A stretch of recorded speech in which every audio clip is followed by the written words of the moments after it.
A thread by Carlos Osuita. Americans say in their own words what the president and first lady mean to them.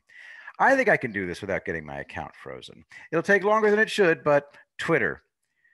And links in the thread to many videos of Americans of all walks of life, races, creeds, colors, genders, whatever, saying thank you to the president and first lady.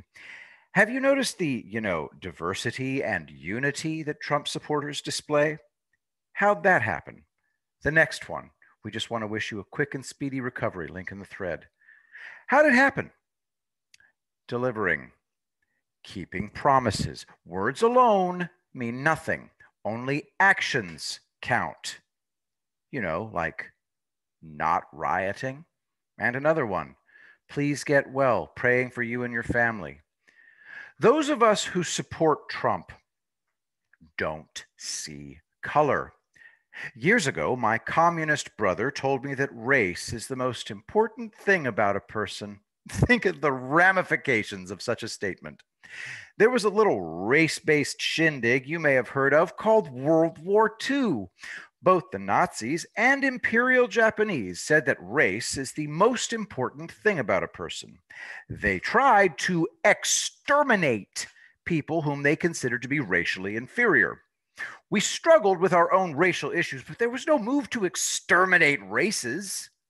The US is a work in progress. It's amazing how far we've come, despite almost everyone who was and is in a position of power. Power tends to corrupt, and absolute power corrupts absolutely. John Dahlberg Acton, 1st Baron Acton. Another video. We hope you get well soon because we need you. Link in the thread. Someone asked, is it my imagination or are Democrats acting crazier than ever? No, it's not your imagination. And yes, they are acting crazier than ever. They don't know what love is, so they're pouring on as much hate as they can. A pre-failed strategy. And another video, and I know we're going to win. Link in the thread. I check headlines and ignore about 98% of what's out there. Last night, a Dutchman told me that I'm mentally ill and must seek help because I don't agree with Jake Tapper. I lived in Ryswyk, the Netherlands, from 1975 to 1978. Right quick, I'm going to figure out how to pronounce the name of that city. Just bear with me, people. I want to get the pronunciation right. All right, you ready to find out? R-I-J-S. There we go. W-I-J-K. Pronunciation. You ready for this? Let's find out how the proper pronunciation. I said Ryswyk. Let's see what the real pronunciation is. Ready? I can hear it and you can't. That's wrong. So the computer pronounces it Ridge-Widgick. All right, that's awful. All right, let's see if somebody can just pronounce it. Ready to find out how it's pronounced?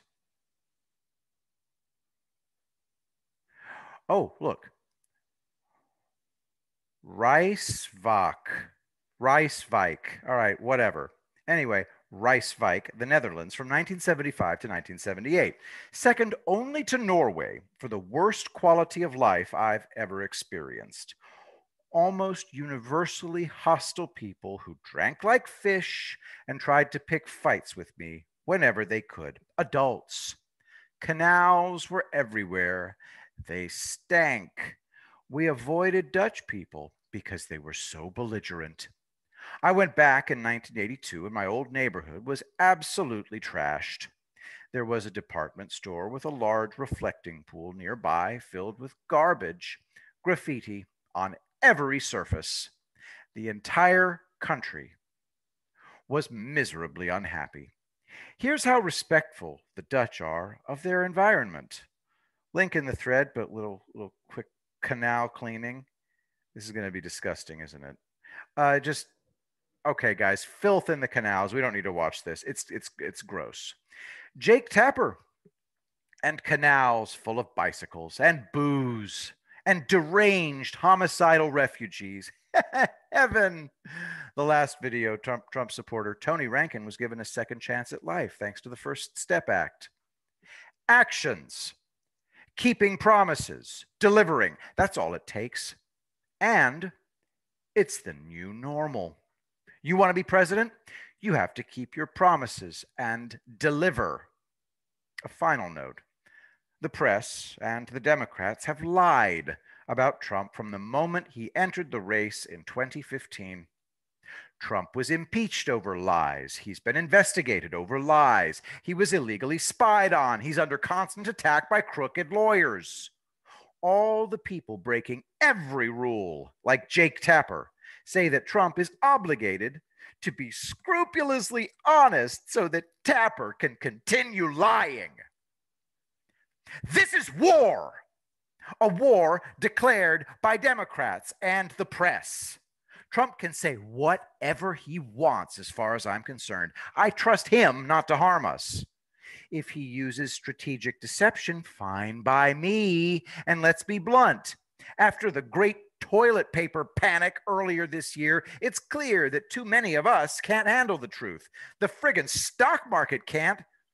I hate investors. They make me sick. If I can remain calm while my net worth is cut in half on paper, you'd think billionaires could. Rat bastard invertebrate poltroons. Oh no, I may have to sell one of my 10 mansions for $50 million. Let me just check the headlines. Hold on. Oh, there we go.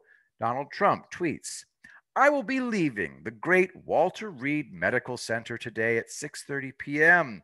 Feeling really good. Don't be afraid of COVID. Don't let it dominate your life. We have developed, under the Trump administration, some really great drugs and knowledge. I feel better than I did 20 years ago. End tweet. Carlos continues. I'm not afraid, Mr. President. I'm voting in person. Got my California mail-in ballot today, which I will surrender unopened at the polling place and stamp the ballot straight Republican without even looking at the names or offices. Only Trump and Pence. I'll end with a Stephen Crane poem that describes this era perfectly. I saw a man pursuing the horizon. Round and round they sped.